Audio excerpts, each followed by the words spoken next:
आना है। साब्ता फौजदारी के तहत जब अदालत तलब करती है, अगर अदालत के अंदर देखिए दो बातें हैं जो इसमें कंफ्यूजन आ रही है कि ये वारंट ऑफ अरेस्ट पुलिस ने जारी करवाए हैं तो बात और है, अगर अदालत ने हाजिरी के कॉन्टेक्स्ट में वारंट जारी किया है तो उसमें डेट नहीं लिखी कि किस डेट के लिए आपने आना है, किस डेट को पेश होना है।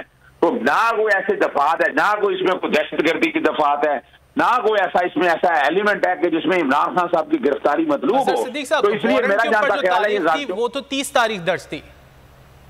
इस मामले में Islamabad high court is the best जो प्लेस है कि वहां जाकर अदालत के सामने ये रखा जाए कि ये वारंट ऑफ अरेस्ट रात के अंधेरे में निकालना का मकसद क्या है। एक तरफ वो प्रेस कॉन्फ्रेंस करते हैं अपना राणा सनाउल्लाह वगैरह इसहाक डार, और उसी लम्हे इस तरह का वारंट ऑफ अरेस्ट पुरानी डेट डली हुई है 30 की है। इसका मतलब है या तो उनके नॉलेज में था, पुलिस ने बाकायदा उन्हें बताया हुआ था, तो प्रेस कॉन्फ्रेंस में चीजें सारी रख दी हैं। और इस्लामाबाद हाई कोर्ट इस वारंट को ना सिर्फ सस्पेंड कर देगी बल्कि इसको मनसूख भी कर सकती है। मैं समझता हूँ ये कानून के खिलाफ है, ये वारंट ऑफ अरेस्ट जारी किया गया है। बल्कि अब तो जो कि इस्लामाबाद हाई कोर्ट ऑलरेडी ये मैटर टेकअप करके बाकी चालान सबमिट करवाने का कहा था, अब पाकिस्तान तहरीक इंसाफ की तरफ से मेरी जाती राय के मुताबिक तो इसकी क्वैशमेंट के लिए, मुकदमे की खराज के लिए अदालत में रजू करना चाहिए और हो सके तो इसकी एक इंक्वायरी और इन्वेस्टिगेशन जो है ये भी होनी चाहिए ये किसके कहने पे ये सारा प्रोसेस किया गया है और इसके पीछे कौन से काम जो है ना अवामिल का फरमाते थी। अजहर सिद्दीक साहब ये बताएगा कितना वक्त दरकार होता है, लीगल प्रोसीजर क्या होता है वारंट मनसूखी के लिए? देखिए अमूमन देखिए दो तरह से मैं आपको बताता हूँ।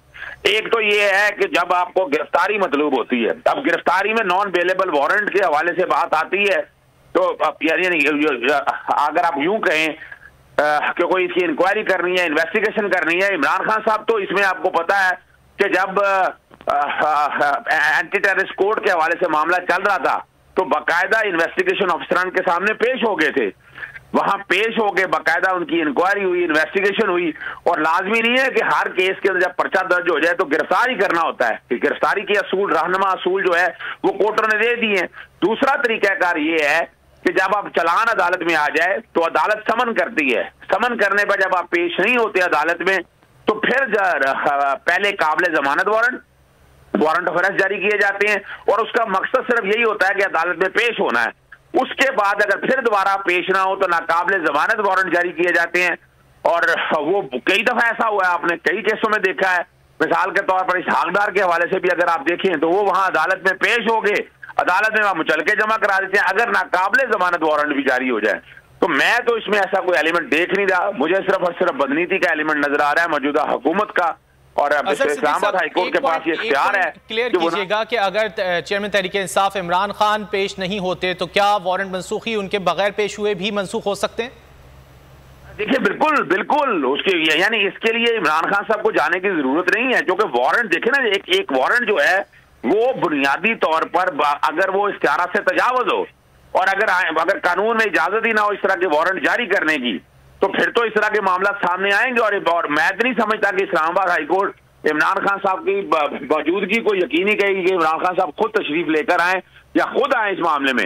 ये वो केस है जो इस्लामाबाद हाईकोर्ट पहले ले चुकी है, इसमें दहशतगर्दी वाला मामला भी ले चुकी है और इमरान खान साहब की गैर मौजूदगी में ये जो है ना ये वारंट जो है ना सुप्रीम को इस्लामाबाद हाईकोर्ट सस्पेंड कर, जो कि इसमें मामला बहुत हैं, यानी इसमें बदनीति नजर आ रही है। वजह क्या है, क्या इशू ऐसा है कि जिसकी वजह से ये वारंट जारी किए गए हैं, ये अब अदालत के आगे सामने रखेंगे।